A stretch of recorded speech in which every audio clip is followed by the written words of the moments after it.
অবস্থিত রয়েছে। সেই সময় পূর্ব পাকিস্তানের যে সীমানা ছিল কার্যত আজকে তাই বাংলাদেশের সীমানা। সেই সময়টা যদি পূর্ব পাকিস্তান হিসেবে আমরা এই অঞ্চলের মানুষ একটা স্বাধীন দেশের অংশ না হতে পারতাম, তাহলে আমাদের ভাগ্যে কি হতো এটি হায়দরাবাদের দিকে তাকালেই এর উত্তর পাওয়া যাবে। উত্তর পাওয়া যাবে কাশ্মীরের দিকে তাকালে। আল্লাহ তাআলা সেই সুযোগ আমাদেরকে দান করেছিলেন, এই জন্য আল্লাহর দরবারে শুকরিয়া আদায় করি।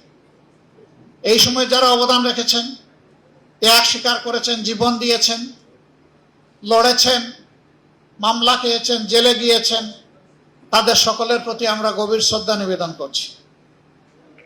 এরপরেই পাকিস্তান তার অভিষ্ট লক্ষ্যে পৌঁছার জন্য কার্যক্রম শুরু করলেও কার্যত পাকিস্তানের শাসকদের দূরদৃষ্টির অভাবে তারা পূর্ব পাকিস্তানের উপরে ইনসাফ করতে পারেননি, যার কারণে দুই জায়গায় বৈষম্য তৈরি হয় এবং তার বিস্ফোরণ ঘটে ৭০ সালের নির্বাচনের পরেও যদি জনগণের রায়ের প্রতি তৎকালীন সরকার যারা ছিলেন তারা সম্মান প্রদর্শন করতেন, তাহলে চিত্র ভিন্ন হতো।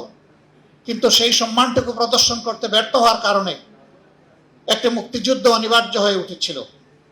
এই যুদ্ধে যারা জীবন দিয়েছেন, লড়েছেন, ত্যাগ স্বীকার করেছেন, মহান আল্লাহর দরবারে দোয়া করে আল্লাহ তাদেরকে শহীদ হিসাবে কবুল করুন। মাঝখানে ৫২তেও একটা সংগ্রাম গিয়েছে, আমরা তাদের প্রতিও শ্রদ্ধা নিবেদন করি।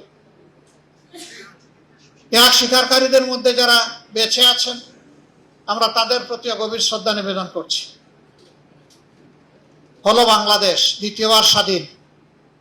দ্বিতীয়বার স্বাধীনতার আগে নেতারা তখন জনগণকে ওয়াদা দিয়েছিলেন যে এমন একটি দেশ আমরা জনগণকে উপহার দেব যেখানে ন্যায় বিচার প্রতিষ্ঠিত হবে, কোনো বৈষম্য থাকবে না এবং অর্থনৈতিক সংকট দূর হবে, বেকারত্ব থাকবে না, আমরা সমস্ত শিশুদেরকেই তাদের প্রাপ্য শিক্ষা নিশ্চিত করব। কিন্তু না, তার কোনো ওয়াদাই পূরণ হয়নি। বরঞ্চ এখানেও এসে জনগণের অভিপ্রায়ের প্রতি সম্মান দেখাতে তৎকালীন সরকার দারুণভাবে ব্যর্থ হয়েছিল, যার কারণে ৪ বছরের মাথায় দুঃখজনকভাবে তাদেরকে বিদায় নিতে হয়েছে। ক্রমাগত পট পরিবর্তনের মধ্য দিয়ে আজকের বাংলাদেশ এসে এখানে দাঁড়িয়েছে। ২৪ সালে এদেশের মানুষ